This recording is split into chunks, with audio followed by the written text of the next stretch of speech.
నమస్తే అన్న, అందరికీ నమస్కారం.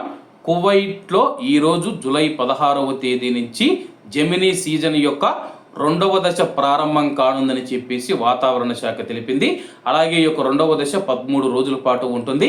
కాబట్టి కువైట్లో ఉన్న ప్రవాసులు కావచ్చు, కువైటీ పౌరులు కావచ్చు, అత్యంత తీవ్రమైన వేడి, ఎండలు పెరుగుతాయని చెప్పేసి, ఉష్ణోగ్రతలు పెరుగుతాయని చెప్పేసి కువైట్ వాతావరణ శాఖ తెలిపింది. అలాగే కువైట్తో పాటు గల్ఫ్ దేశాలలోని పలు ప్రాంతాలలో తీవ్ర ఎండలు నమోదవుతూ ఉన్నాయి.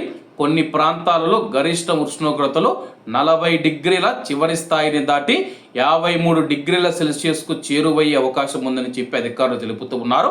మధ్యాహ్నం సమయంలో అత్యవసరమైతే తప్ప బయటకు వెళ్లకుండా ఉండాలని, నేరుగా ఎండలో ఎక్కువసేపు గడపకుండా జాగ్రత్తలు తీసుకోవాలని సూచించారు. తగినంత నీరు తాగుతూ శరీరంలో నీటి లోపం లేకుండా చూసుకోవాలి.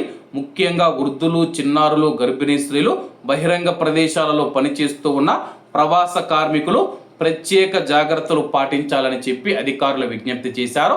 కాబట్టి కువైట్లో బయట పనిచేస్తూ ఉన్న మన భారతీయులు ఎవరైతే ఉన్నారో ఉదయం 11 నుంచి సాయంత్రం 4 గంటల వరకు మధ్యాహ్నం పనిపైన public authority for manpower నిషేధం విధించింది.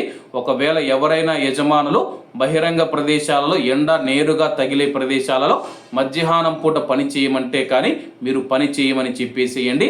లేకపోతే వడదెబ్బ లేదా ఇతర ఆరోగ్య సమస్యలు వచ్చే అవకాశం ఉంది. కాబట్టి అందరూ జాగ్రత్తగా ఉండాలని కోరుకుంటూ, అందరూ బాగుండాలి, అందులో మనం ఉండాలి. అందరికీ నమస్తే అన్న, జై హింద్.